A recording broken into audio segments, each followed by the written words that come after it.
There are people joining, so we're going to just hang on a second until that number slows down. Good evening to everyone.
Go ahead and get started here tonight. First off, I just want to introduce myself. I am Chris Core. I am Supervisor Ellenberg's Communications Director. I'm here with Alex Farley, who is the Policy Aide for Health and Hospitals. First and foremost, thank you all for being here and engaging on this topic. We really appreciate you being here and being engaged through this as a whole. So this is a webinar-based Zoom, so questions can be dropped in the chat. They'll go directly to one of us, and we'll be able to go over those following the presentation. So how it's going to be going is supervisor. We'll give a 20-minute presentation. We did receive questions beforehand on the RSVP link. So once this 15-minute presentation is done, we'll be going through the pre-submitted questions and then any other questions that are dropped in. If we have time, we'll go over them. If we don't have time for the questions tonight, we will be following up to answer all questions that we did receive. So if you didn't hear your question get answered, don't worry. We'll be following up through the email that you registered for this event with too as well. Um, with that being said, I will pass this off to the supervisor and we'll get started. All right. Thank you again very much for joining us and for your interest in what the big things are that are going on in our county right now. Let's get into it. The story starts with the one big beautiful bill, so-called, also referenced as HR1, because that's where our story starts. County governments, as by way of background, exist in large part to provide resources to individuals and families who, for a variety of reasons, are unable to live self-sufficiently. And when local government supports that population, every resident in the county enjoys a higher quality of life in a community that is safer, healthier, and more stable. Now, what has happened is that so much of what the federal, state, and local governments have considered to be accepted practice for decades is in absolute peril. And much of that peril can be encapsulated by understanding what is in that so-called One Big Beautiful Bill, signed into law as HR 1 by President Trump on July 4th, 2025. Through that new law, the federal government is cutting $1 trillion over the next decade from health and social services, which are the core services that county governments provide. And let me be super clear, and you'll hear lots more detail. HR1 does not just affect families who are direct recipients of safety net services. HR1 will impact every resident of our county and every vital service that our county currently provides to create a healthy, safe, and thriving community. Let me talk a little bit about what the South Bay hospital landscape looks like. For more than 20 years, our county owned and operated one hospital, Valley Medical Center, on Bascom Avenue. Generally running at or near capacity, VMC ran as an enterprise system, meaning that it drew revenue. It brought in revenue from Medicaid, Medicare, private insurance, and other sources, as well as a county subsidy from our general fund. This worked. The hospital operated well. Then, in 2018, Verity, which was a hedge fund that had just 2 years earlier purchased St. Louis and O'Connor hospitals from Daughters of Charity, declared bankruptcy. They were going to close the 8 hospitals that they had purchased 2 years before, or 6 hospitals, 2 of which are in our county. We took a look at that situation and saw clearly that if St. Louis closed, there would be no hospital in South County. If O'Connor closed, it would absolutely overwhelm Valley Medical Center, and we would see a loss of hundreds of beds. We made a bid in bankruptcy to purchase those 2 hospitals. The county was the only bidder. So I just want to be super clear that this was not a fight between should the private sector operate this or the public sector. The private sector said we are not making money. In fact, we are declaring bankruptcy, and we intend to sell these hospitals, sell the equipment for parts, repurpose the real estate, and get out of the business. We closed that sale in April of 2019, and just think for a moment with me where we were 10 months later and try to imagine our county with 2 fewer hospitals at the height of COVID. Note that we did not need to go to the voters. We didn't have a tax increase to purchase those hospitals. And in fact, operating 3 hospitals gave us some efficiencies of scale. We were able to get better vendor contracts. We actually even started to bring in a higher Medicaid reimbursement rate because of the volume we were serving. Then what we saw in 2024 was another for-profit corporation, this time HCA, Hospital Corporation of America, which owned Regional Medical Center, Good Sam. They used to own San Jose Community Hospital. You may remember that one if you've been around here long enough.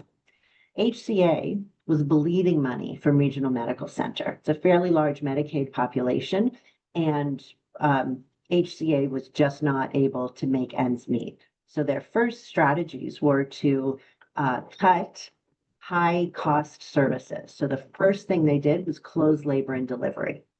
A year later, they reduced their response, the response that they would be able to make to trauma, heart attack, and stroke. This meant that patients in the most extreme traumatic situations would have to travel about 20 minutes farther to get to Valley Medical Center. Valley Medical Center is the only level 1 trauma hospital south of in the county. In our end of the county, Stanford in the north is a level 1 trauma center. So I digress. The board made the decision again, looking at the fact that our 3 hospitals were operating at capacity, looking at the fact that we were able to gain economies of scale by owning 3, seeing that patients and medical staff were bleeding out of Regional Medical Center, and almost as a bonus, Regional Medical Center's infrastructure is in excellent shape, recently seismically upgraded. If the county had contemplated building another hospital, it would have cost far more and taken far longer. So again, we made a purchase. This time we made a very, very low ball offer. RMC took it in a heartbeat. They could not wait to get out of this business because what do you know? Hospitals are very expensive to run. But because of our model and our revenue sources and our system, we were able to make that purchase again without coming to the voters, without a tax increase, and integrate them into our system. The only thing that has changed that has made these purchases suddenly seem unstable is HR 1. It is the tremendous defunding of Medicaid services that put us into the shaky position that we find ourselves in now. So let me move on to what the local perspective. So I explained what our hospital system looks like, how we came to own 4 hospitals, which are 4 of the 10 hospitals in the county. But what do the cuts actually look like? I said $1 trillion over 10 years nationwide. Santa Clara County receives about $3.7 billion in federal funding annually, which is nearly a third of our overall budget.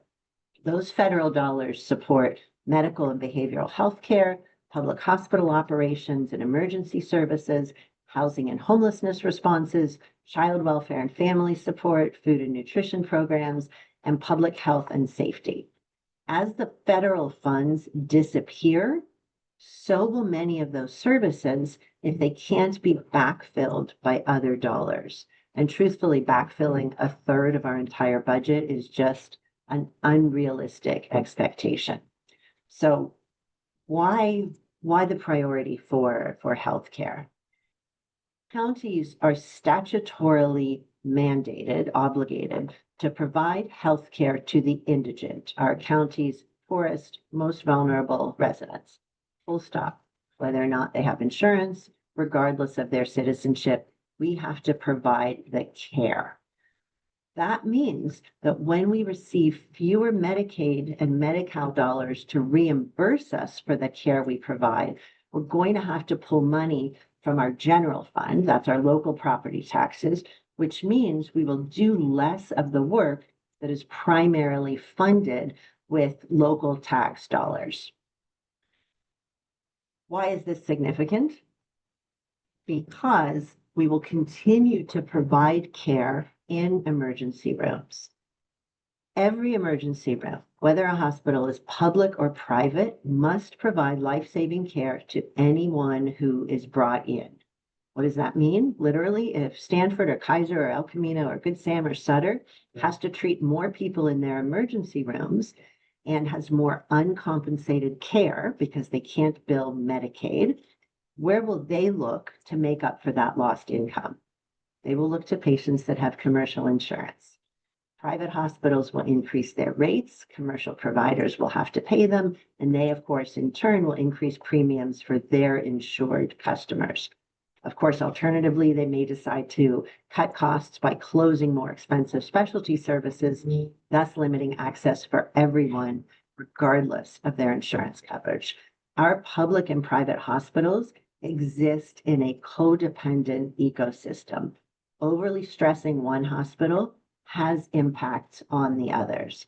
It is not insignificant to note that the private hospitals in our county are extraordinarily concerned about what may happen with any of the public hospital systems, because they know if we contract services, if we close departments, their departments will be overwhelmed.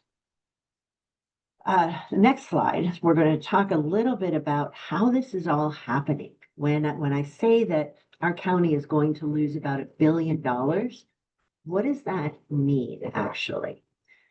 The way the Medicaid changes are being described in part is new work requirements, making the suggestion somehow that people who are not working and getting Medicaid should be tossed off of the rolls. What is really happening is something truly much more nefarious. The vast majority of people who receive Medicaid and are able to work are working. What is changing is the administrative requirements, the ways in which you have to prove your work, the number of times that you have to recertify, reapply for eligibility are becoming deliberately very extraordinarily complicated. And what we have seen is that there are a couple of other states that have implemented this so-called work requirement. Arkansas tried it, and in the first 6 months, 18,000 adults lost insurance coverage. They didn't see job increases, but 18,000 people lost jobs. In New Hampshire, where they tried to implement those so-called work rules, they required 100 hours of work per month for adults 19 to 64. Compliance was very low. Only about 32% of eligible enrollees were able to comply with the documentation requirements, which means that 68% of the people who actually met the eligibility requirements lost coverage. That program was scrapped after a month. And some of the reasons were system failures and confusion, beneficiaries receiving unclear letters, reporting portals with glitches, paper forms missing fields, call centers had long wait times. Another byproduct we saw was that one group that did have trouble meeting the work requirements were parents of children older than 6. If they did not have affordable, accessible, consistent childcare, they were unable to meet those work requirements. So again, New Hampshire's program was suspended after a month, and then it was actually halted by the federal court. So I just want to really hammer home this myth of work requirements is really not about getting people to work who aren't working. It is about finding ways to get people off of the Medicaid insurance so that the federal government can save more money. Our anticipation is that the number of people that are going to lose insurance in our county amounts to about $1 billion in lost revenue. That's how we got there. I'll say a little bit now about who is served in our county hospitals. I know that very often county hospitals have the reputation of being care of last resort, and that is just so not the case in our system. In 2024, Santa Clara County Valley Medical Center, the flagship on Bascom, saw the most trauma incidents in the entire state. Ambulances arrive at one of our county hospitals every 15 minutes, 24/7. 45% of emergency responses across the county, which amounts to about 750 emergency department visits daily, happen in our county hospitals. Even if you have another preferred hospital, you're going to schedule gallbladder surgery and do it at El Camino where your doctor is. If you experience a trauma and need an ambulance, chances are significantly greater that you will be brought to a county hospital because this is where the highest level of trauma care happens. Valley Medical Center is also home to one of only 3 regional burn trauma centers between Los Angeles and the Oregon border. We have our level 1 trauma center is one of 2 in the county. Stanford is the other. There are 3 trauma centers overall. Regional Medical Center has a level 2 trauma center. Our hospital system also has the #1 on the West Coast and top 10 in the country traumatic brain injury and spinal cord rehabilitation services. Our residency program serves 1 in 4 physicians currently practicing anywhere in the county, and we have 2 state-of-the-art cancer centers. So again, a piece that I really want you to understand is the tremendous value that the public hospital system plays across our county, regardless of income, regardless of insurance coverage. And because this webinar is focused on D4 residents, although many of you may live elsewhere in the county, I want to share some D4 specific data with you. In San Jose District 1, which is West San Jose, and that's Councilmember Kamei's district, more than 40% of 911 transports go to a county hospital. In the Cadillac Winchester neighborhood, it's 55% of emergency transports go to a county facility. Nearby 95130 is at 31%, and 95129 is at 27%. In Santa Clara, the city of Santa Clara, about 45% of 911 transports go to county hospitals. And for this location, O'Connor Hospital is especially vital. In 2024, more emergency patients from Santa Clara were taken to O'Connor than even to Kaiser Santa Clara. Again, because of the level of our trauma center. Campbell, a little bit lower at 27%, but still relies on county hospitals for a significant share of emergency care. In San Jose District 6, which is Councilmember Mulcahy, it's Willow Glen, Rose Garden, and a bunch of neighborhoods in West San Jose, 69% of 911 transports from its 4 main zip codes go to a county hospital. And I'm going to break that down further because I, again, really want to convey the impact on all of our residents. In 95126, which is entirely within D6, 72% of ambulance calls go to a county hospital. In 95125, where about 70% of that is in D6, 50% of ambulance calls go to a county hospital. In 95128, it's 74%, and 95110, it is 82%. For those of you who don't live in D4, you can absolutely find comparable statistics and information for your communities. I want to shift a little bit and talk about how HR1 impacts really extend beyond the people that are going to lose Medicaid insurance.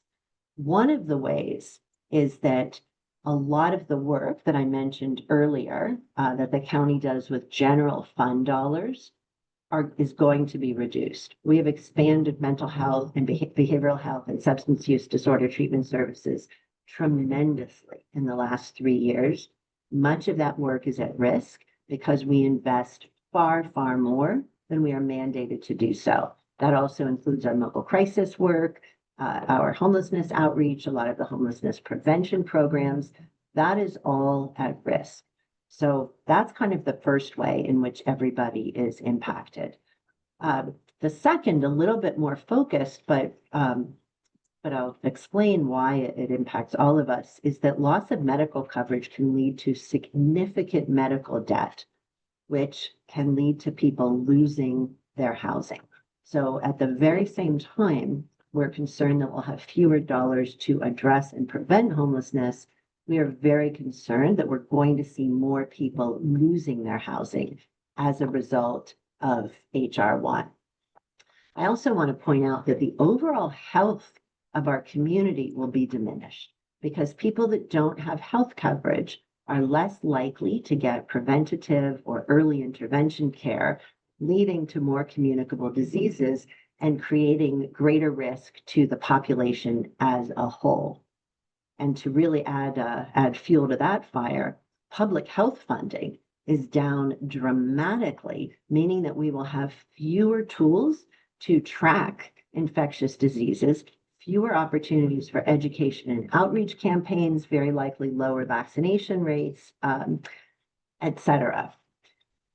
Our grim pictures are hearkening back to times where public health departments were not following and tracing and tracking and containing infectious diseases. And I'm certainly hoping that's not a direction to which we are returning. But now let me wrap this up. I know that there are lots of questions. So primarily, what is the county doing about this looming disaster? We didn't create this. It's not a direct result of any irresponsible actions on the county's part, but we have to deal with $1 billion shortfall each year for the foreseeable future. Our strategy is three-pronged. The first, of course, is, and these aren't, the order doesn't matter. We're doing all three of them. But the first one I'll talk about is Measure A. The Board of Supervisors voted in early August to put a temporary 5-year, 5/8 cent sales tax on the special election ballot, there was already a special election for a new assessor.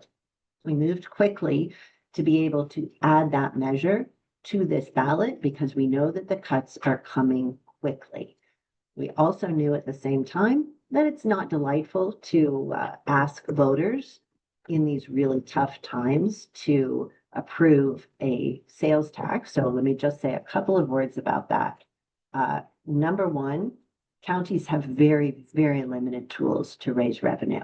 Unlike cities, we can't kind of decide and create new revenue sources. We only have the authority granted to us specifically by the state, and that state authority that allows us to seek revenue throughout an entire county is the sales tax. We could do parcel taxes and some transit or tourist taxes just in the unincorporated pockets. That would not yield any significant revenue. So sales tax was our option. Is the sales tax regressive? Yes, it is regressive in that it impacts you more if you have less money. It is important to know that the sales tax does not apply to groceries, rent, childcare, healthcare, ironically, or education. So in fact, a lot of daily expenses are not subject to the tax. Again, it is 5 years because we tied it directly to what is happening in the federal administration. And in our view, the risk of so many people, particularly of low income, losing direct access to health insurance felt to us like a very valid reason to ask people to pay a little bit more. But obviously, that is ultimately up to the voters. The second piece of our strategy is really increased efficiencies and consolidations across the county. There will be targeted reductions, unfortunately, with or without Measure A, because if Measure A does pass, it will yield about $330 million a year. That's about a third of what we need. So we are still going to see the need for some significant changes in county operations.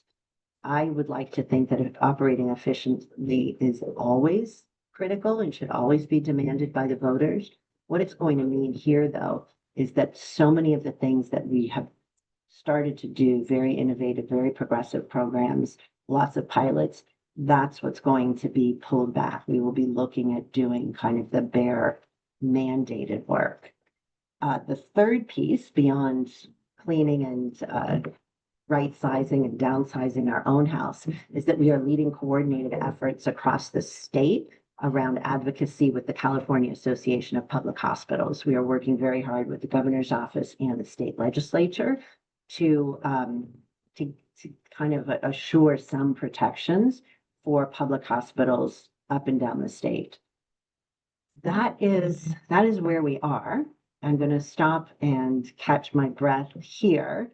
And Chris is going to start with, sorry, I just want to make one more note before, we don't need a slide for it, but this presentation, of course, has focused on HR 1, but for other conversations or for anyone that wants to dive deeper, we're also going to be feeling impacts from state changes to Medi-Cal, including the Cal AIM waiver. I won't get too weedy unless somebody really badly wants me to do it, but happy to talk.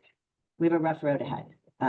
I feel ready to face it. I feel that our county government is on top of a really fraught situation, and we will continue here to do everything in our power to serve every resident. Chris, do you want to do the pre-submitted questions, or Alex, one of you? Yeah, I will go ahead and get the first one going. So the first question that we did receive was somebody said that they were eager to hear about how the county is planning to navigate the challenges with the volatile and hyper-politicized federal government. Well, hopefully what I said about the three-pronged strategies are really how we're going to navigate the immediate challenges of HR 1 because of the volatility of the federal government. It is very challenging to anticipate what may happen next week, and certainly the shutdown adds another significant layer of uncertainty and complexity to do this, but we are laser focused on maintaining all of the services that we possibly can. Right. Second question is, what is the percentage of illegal immigrants in the county that receive government medical assistance?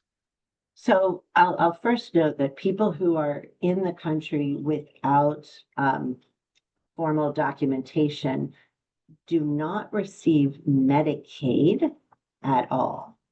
The state of California created a Medi-Cal expansion population for 19 to 64-year-olds who are undocumented several years ago. And that covers about 72,000 individuals. And the issue really is, for me, you don't want sick people in your community. You don't want people not having access to health care. It truly doesn't punish only the person that doesn't have the care.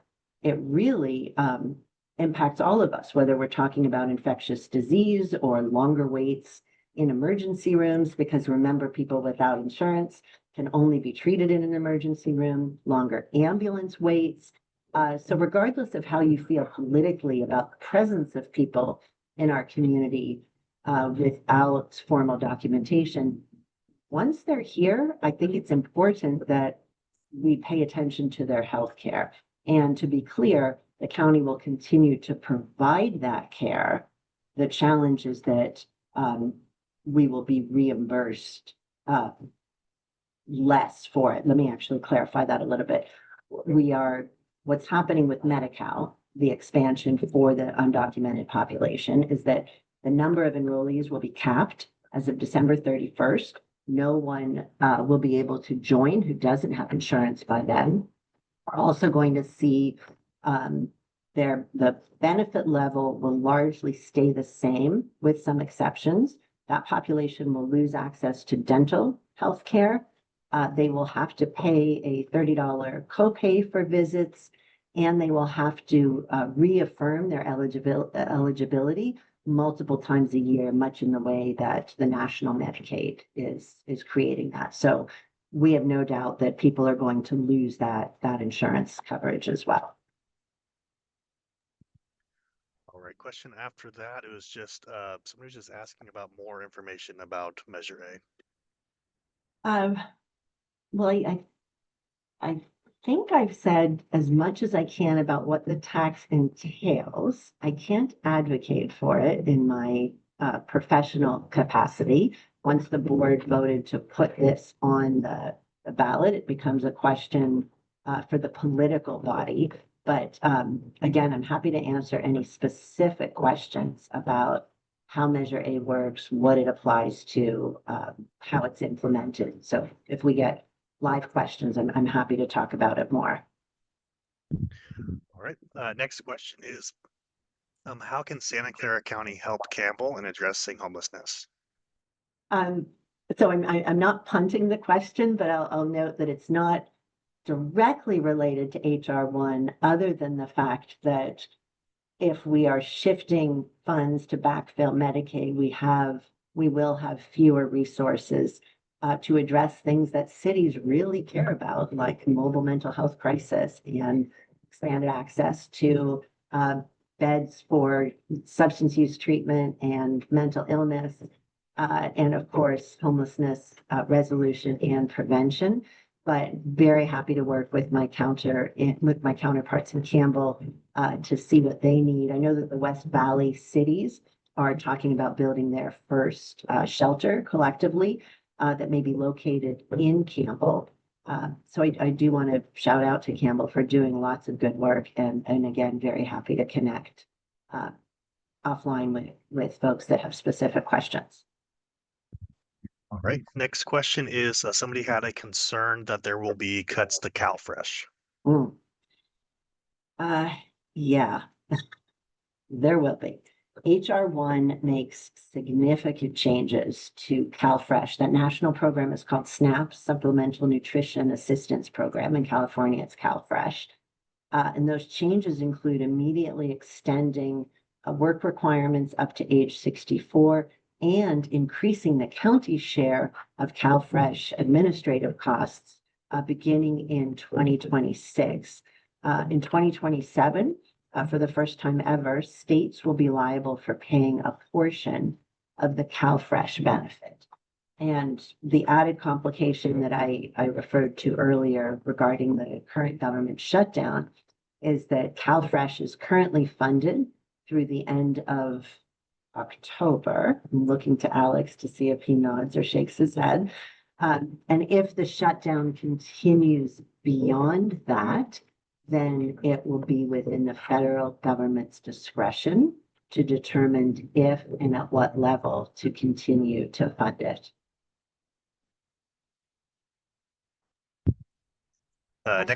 Next question is asking, what will the impact of HR1 have on disability services?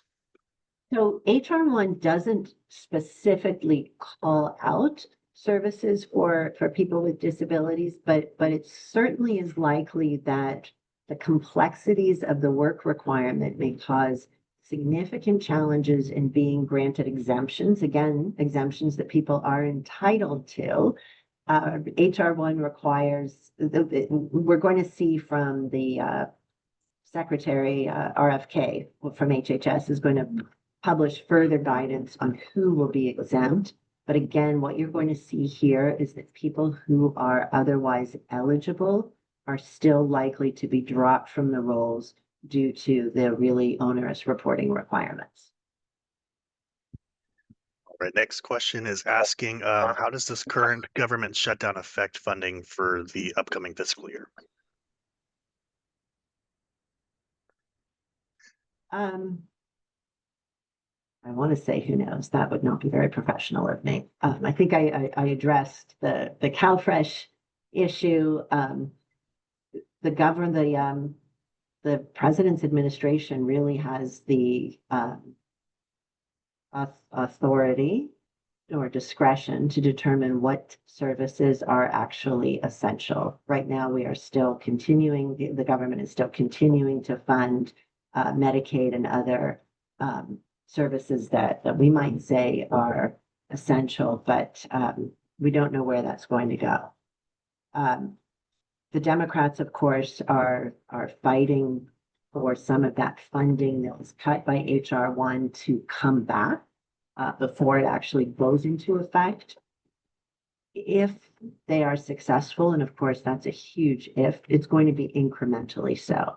Could it be possible that we are looking at an $800,000 budget deficit rather than $1 billion? That would be pretty great. It would not obviate the need for the dramatic changes we're going to have to make, including Measure A, but it certainly would help if they're able to win a little bit back. Right. Next question is talking about the property tax measure A as well. They were just asking to see if there will be some kind of way to see how and when the funds will be used, and how is the county as a whole working on transparency for this tax? Yeah, super fair. I've heard, kind of there are a couple of themes when folks are skeptical, and one of them is, this is a general tax. How do we know the county will actually spend it on healthcare? And without being glib, I want to just say again, $1 billion hole, $1 billion hole, mostly from Medicaid. And our first mandate is to provide health care for the indigent.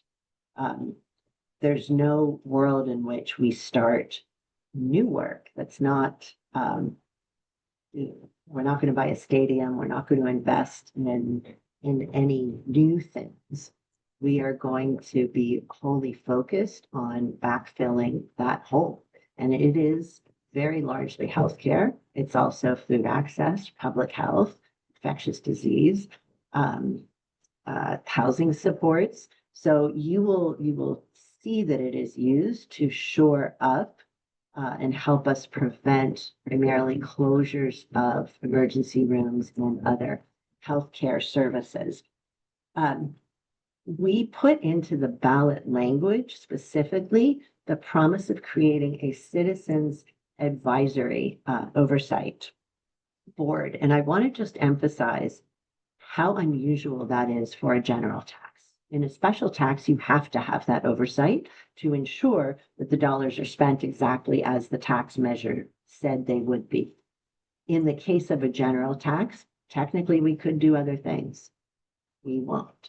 But to really put our own integrity, and political well-being on the line, the board did proactively say that there will be an advisory committee that will make sure and highlight ways in which this money is spent. And it will be interesting how we kind of prove negatives. We didn't close this. we were able to keep certain services because of Measure A, when at the same time you're still going to see cuts. I want to say, things are really going to be bad, and with Measure A, they'll be a little bit less bad. I hope that is convincing. And I will just add as well that we have a good track record. When the county passed previous Measure A in 2016, the $950 million housing bond, we over-delivered. We promised 4,700 units. We financed over 6,000. We promised 10 years. We did it in 6 or 7. We thought we would get 15,000 people off the street. It's been well over 20 or 25,000. I do think that if you look at the county's track record for spending public dollars and being transparent about it, particularly with new revenue, you can tell. All right, so we'll be moving on to some of the live questions coming in. If you haven't submitted a question, feel free to drop it in the Q&A. Just the first question that we received tonight is, why specifically will Measure A funds be going to the general fund and not specific services? Again, because the range of services is so great, and the bulk of county work and county budget is safety net services. So while you can certainly expect the vast majority to be going to healthcare, for example, if we are successful with the state in getting some additional funds that will help public hospitals across the state, maybe that helps us put a little bit more into food support, which of course is also a health interest, but may go to CalFresh. The ballot allows us enough flexibility to meet the jar that will be inflicted as a result of HR 1. And that's a little bit broader than healthcare, though healthcare is the absolute majority. All right, next question is asking about how these cuts could affect the 988 crisis hotline and suicide prevention programs.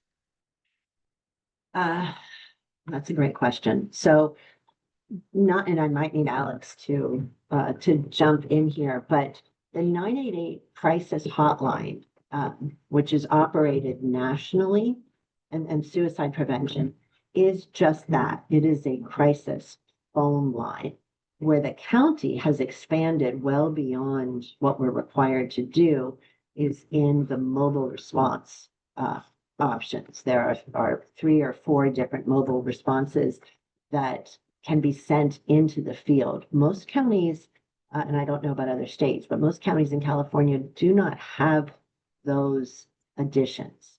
In most of the country, 988 is simply a phone number. I don't want to minimize the value of 988 as a hotline and as an information source and a de-escalation source. But I think where you're likely to see changes may be in the outreach services that we're able to fund.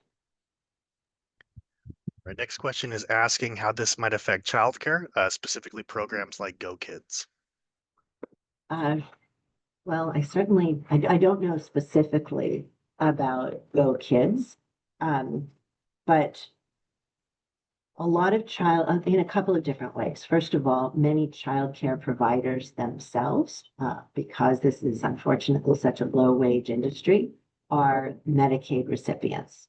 So is it possible that some number of them will lose their health insurance? Absolutely. That means, of course, that they will be less able to not able to get primary or early interventive health care. Does that mean they have more sick days, that they have to close their child care business? Does that mean that they are taking the risk of keeping their businesses open while they're a little bit under the weather because they can't afford to close? So there is a direct impact there. There will be an impact for parents who are eligible and are exempt from the work requirement, but are not able to provide the required documentation in the right amount of time on the right form and whatever the other hoops are, who may lose their coverage as a result of of not working, and then of course are unable to pay for childcare.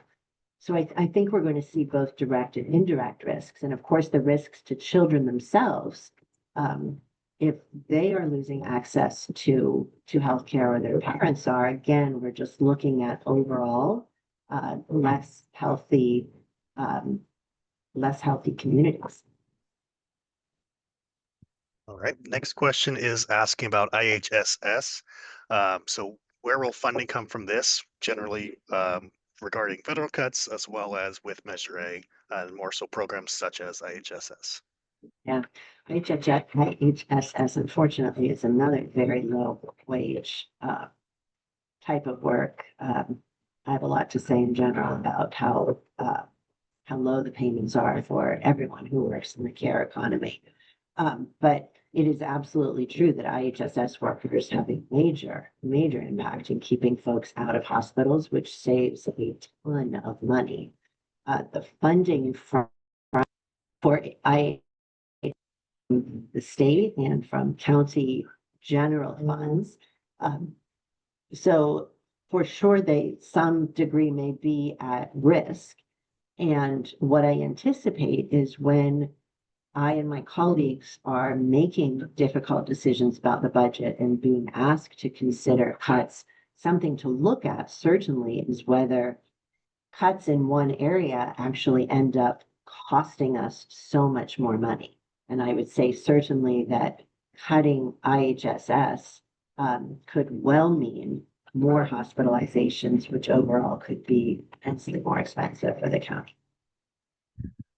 The next question is asking why are the Yes on A campaign people focusing on hospital closures when other people are bringing up different things that it'll fund, and if there's a percentage of that money that would specifically go to hospital system.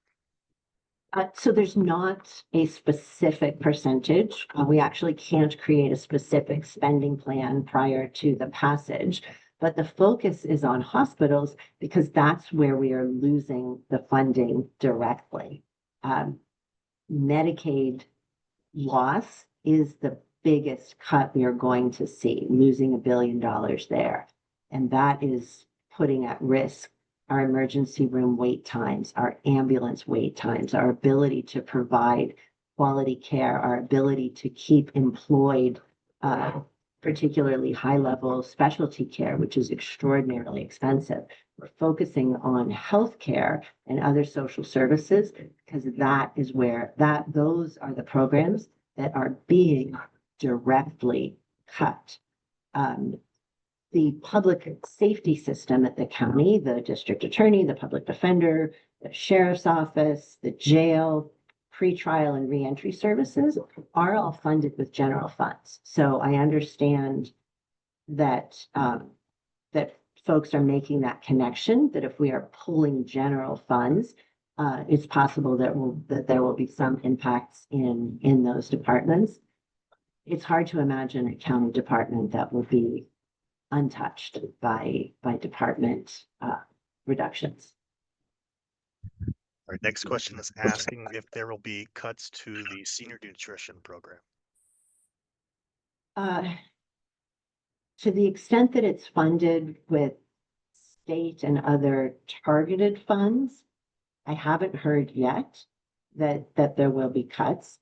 To the extent that there are general funds, again, that is something that will be part of all of the consideration. And of course, that's another one, just like IHSS. If we talk about less food security for older adults, that is absolutely going to lead to higher medical costs, a number of which may be uncompensated. So this is really kind of a vicious cycle. Anything we cut in the county is going to be to the detriment of the health and well-being of vulnerable individuals.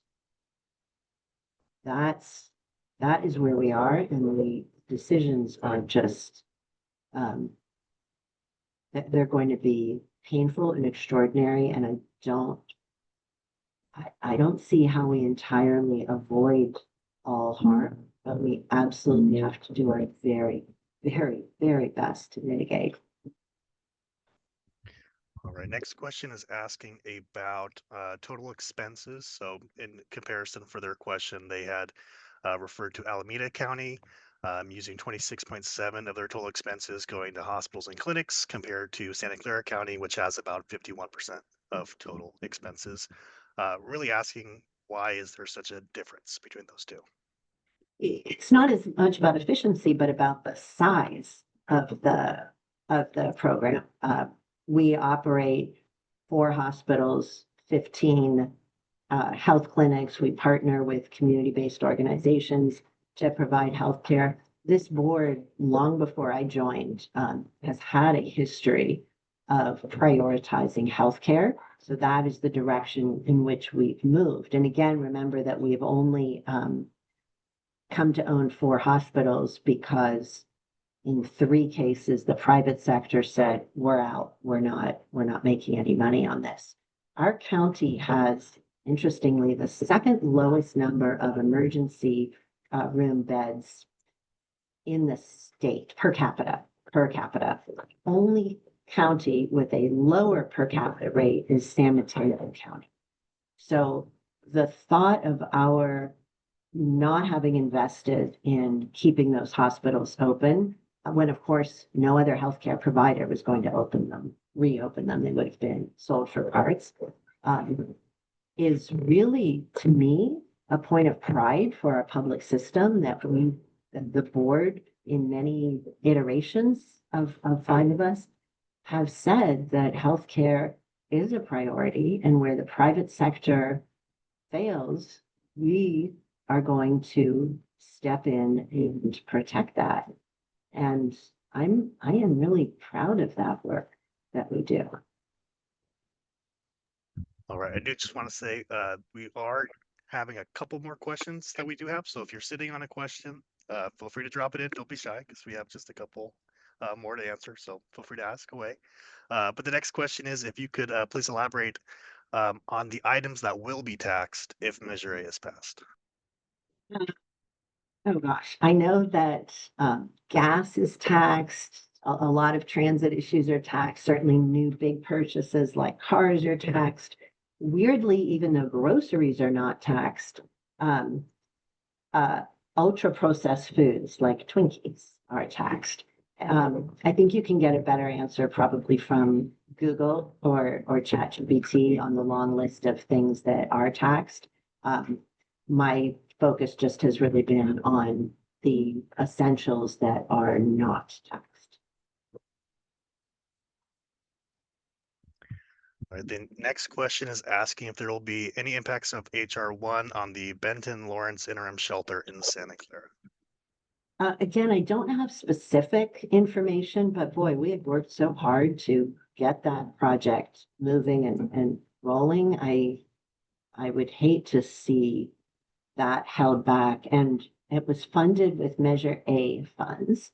The operations, of course, are funded in large part with general fund dollars, certainly with Medicaid reimbursements as well.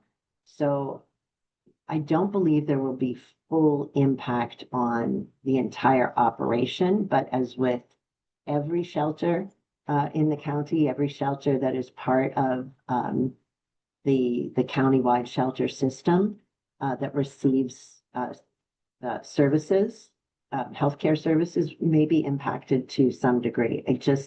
I'm not being coy. I just don't have specifics yet because they don't exist yet. All right. The next question is somebody was asking if you could give a little bit of hope for the future of this country and this county. So grim these days.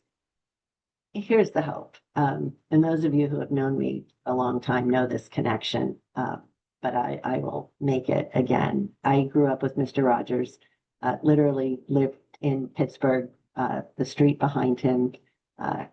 His boys went to the same school. And it was a show that just had a very big influence on my early years. And his message, a story that he often told, was that his mother told him when he was scared to look for the helpers. And when times are bad, you can always find somebody that is helping. And what I am seeing right now is so many people and in increasing numbers standing up and stepping in to help, where the federal government has said pretty much, we don't care if people lose health care, if people can't get access to food, if more people become homeless. There are thousands, tens of thousands of people here who are saying, oh, no, no, no, we do care. We care in Santa Clara County. I see that in the increased numbers of volunteers at community-based organizations, at food shelters, with survivors of intimate partner violence. I see good all around me at the individual level. And that's kind of where I am looking right now. Margaret Mead also has the famous saying of never doubting that a small group of people can change the world. And in fact, that's the only way things get changed. That was a real bundle, beautiful quote. But little by little, drip by drip, people helping and doing good things, I believe will prevail.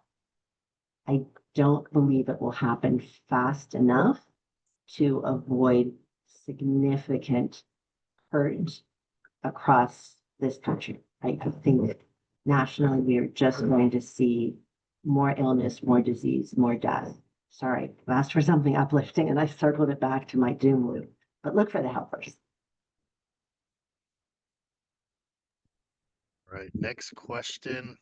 I'll actually take. Somebody was asking if they will be getting the presentation emailed later.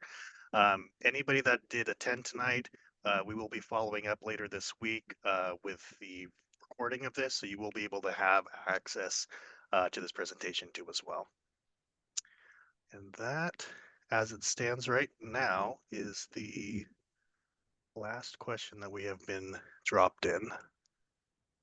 So there's something about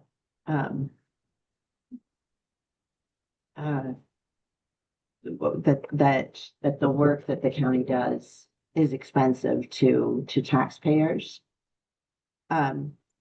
That's, we pay for things one way or another. So yes, the point of pride about healthcare, providing healthcare,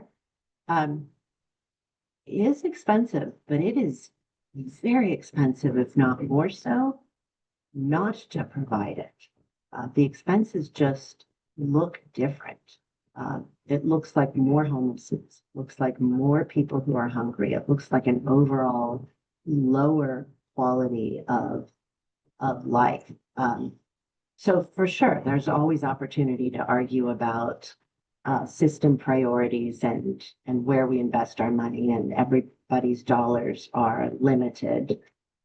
Again, my view is that investing in health and well-being of people with few other options literally makes all of us healthier and safer and more stable. So I appreciate and respect different perspectives on that, but we pay for things somehow. We did have another one coming as well. Somebody asking if veterans' healthcare will be affected. Good question. Not specifically, as far as I know, by HR 1, but there, even as far back as almost right after Trump came in, there were already cuts and changes to veterans benefits. So I don't know enough to give a full answer now, but I know that there are significant cuts and consolidations outside of Measure A, of HR 1.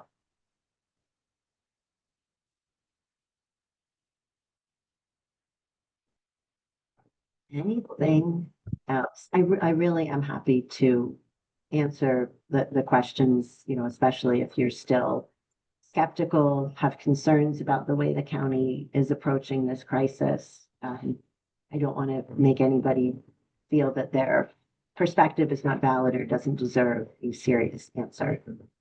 So glad to answer. And if in fact we have exhausted you, then we certainly don't need to keep it longer. I just just want to make sure everyone has as much information as possible so that you can make informed decisions and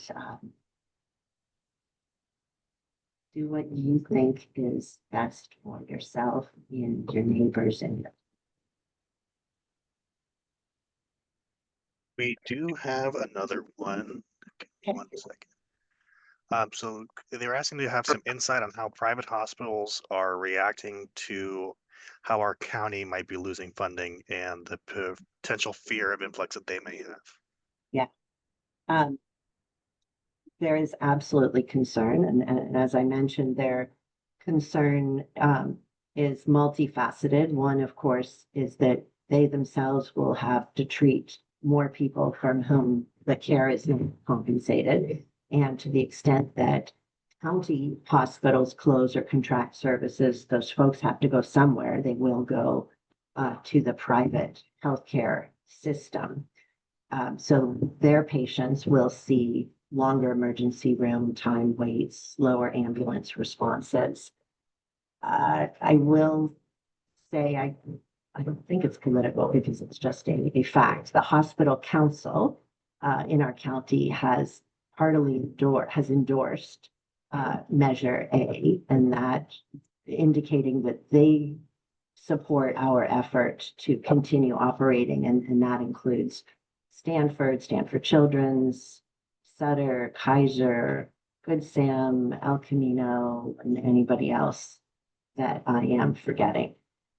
We really are all connected. The Stanford University Medical School residents do rotations in our county hospitals. Again, given the number of traumas that we see, if we were to close either of our trauma centers, regional or Good Sam or Valley, that would absolutely not only overwhelm Stanford Center, but I think we would see a lot of deaths in transit as people have to travel all the way to Stanford for emergency care.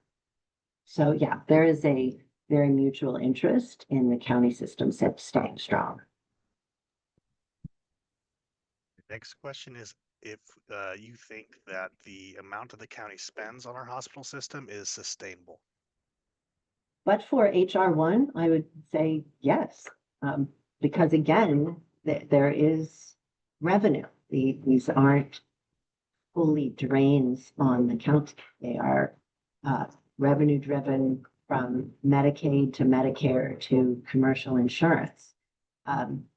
We invest a county general fund subsidy every year, which is something the private hospitals didn't do, which is why Verity went into bankruptcy and why HCA pulled out, because they chose not to invest that cushion of dollars that would keep them sustainable. And I understand that that's, not inconsistent, but that is not consistent with a profit motive. They're not going to backfill a hole, but that is not our motive. Our motive is maintaining access to care. And again, please try to imagine our community with 3 fewer hospitals. Because if we were not operating them, they would not exist. And would you be content to not have St. Louis, O'Connor, or regional medical center at all? Where would we have been in the pandemic without those 3 hospitals? Where will we be for the next trauma, earthquake, mass casualty event with fewer hospitals? We didn't set out to become this big,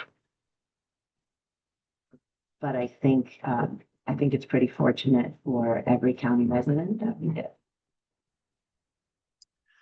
Next question is about if we have any collaborations with Kaiser or if Kaiser has any concerns, given that many people are on Kaiser plans. The same concerns. I mean, private hospitals, again, all have to take Medicaid, or take anybody that comes into an emergency room. They don't love the Medicaid in the first place. In many cases, I don't want to malign are really good partners in the private hospitals. But Medicaid reimbursements are less than commercial insurance. So it's not as desirable to treat patients even when they have Medicaid insurance. And when they don't have any insurance at all, that's uh, that's absolutely not something the private hospitals want. And frankly, we don't want that either.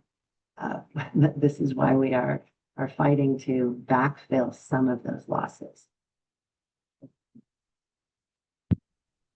Our next question was about Santa Clara County's budget attempt to reduce the budget, and if there are any things being involved to potentially reduce the budget. Oh, absolutely have to, because by law, we must pass a balanced budget by June 30th of every fiscal year. So next year, if our predictions, let's say we are precise, that we have $1 billion hole, that Measure A is approved, and that gives us $330 million, that means we got to find $660 million of cuts so that our budget can balance. Yeah, there will be dramatic change. And if Measure A doesn't pass, it will be closer to $1 billion. It's definitely keeps me up at night because I know how much work our county does. I know how many people depend on us. And I know that even folks that think they have nothing to do with the county benefit from county services, whether it is something as simple as using a park or knowing that when you put your apples on the scale in the grocery store, that you are being charged a fair, balanced fee. And when you go to a restaurant, you know that the county has signed off on its health inspection, so you can count on being able to safely eat there. We do vector control and animal rescue and medical examiner coroner's office and social services in the Department of Family and Children. And we are responsible for the well-being of children in the foster care and for older adults who are dependents. The county is a massive organization that does so many things to improve the lives of residents. And I think what hurts a little bit is that full awareness may only come when services are contracted and people see all of the gaps. Oh, I didn't know the county did that. Oh, I didn't know. So this question was asked and answered previously, but it's the only question that we are sitting on right now. Somebody is just asking about the percentage of illegal immigrants that do receive free Medicaid. Yeah, I did answer that, but in case the asker wasn't here early on, there are about 72,000 residents in our county who live here without legal documentation who receive Medi-Cal, which is the California expansion of healthcare specifically for that group. People who do not have legal documentation to be here do not receive any Medicaid funding. And it's only in the last few years because of a Medi-Cal expansion led by Governor Newsom that the population of people without legal documentation between the ages of 19 and 64 now receive Medi-Cal. And again, that number of enrollees will be capped on December 31st. No one additional will be able to gain insurance. There will be some cuts to that program, some losses of benefits like dental care, co-pays, and increased complex regulation, which no doubt will lead to some of them losing insurance coverage. And I'll say again, in case the person wasn't here, not having insurance coverage doesn't mean they don't get care. It actually means that care is paid for by your local property tax dollars as opposed to state Medi-Cal dollars. So it is more expensive for us locally when that population does not have access to Medi-Cal. Because again, the county's mandate is to provide health care for the indigent, and we are required, just as a private hospital, to treat anyone that walks into an emergency room. So the question isn't so much about the insurance as who pays for the care. Is it the state Medi-Cal or is it your county tax dollars? Tax dollars. And more it will be your local tax dollars. I keep trying to end on positive notes. The question after this has to do with the budget increasing significantly over the past 11 years. And when would the budget reach a limit where the population would not be able to support it?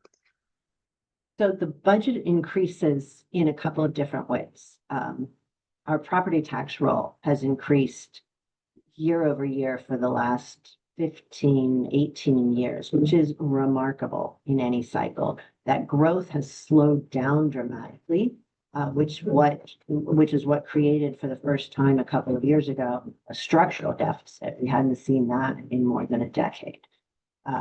So the budget grows as we collect more property taxes. We're able to provide more services. Our budget, of course, also grew with the acquisition of 3 hospitals, but so did our revenue. So that the key to me is, does revenue and expenditures match, and how do we maintain a balanced budget at any level? That is, as it stands, the last question we have received. We can end it here. Chris will send out, again, thank you to everybody who joined tonight.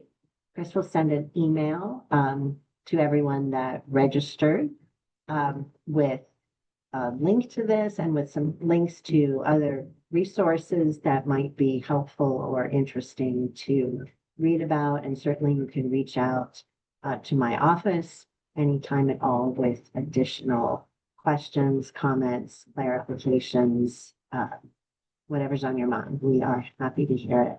And Alex, thank you so much for being my backup. Kind of proud that I was able to answer the questions, but felt very reassured having my policy expert here in the room. Chris, thank you very much for organizing and creating the slide decks, being on top of all of the logistics. Really appreciate you both and all of you who joined us tonight. Thanks. Good night.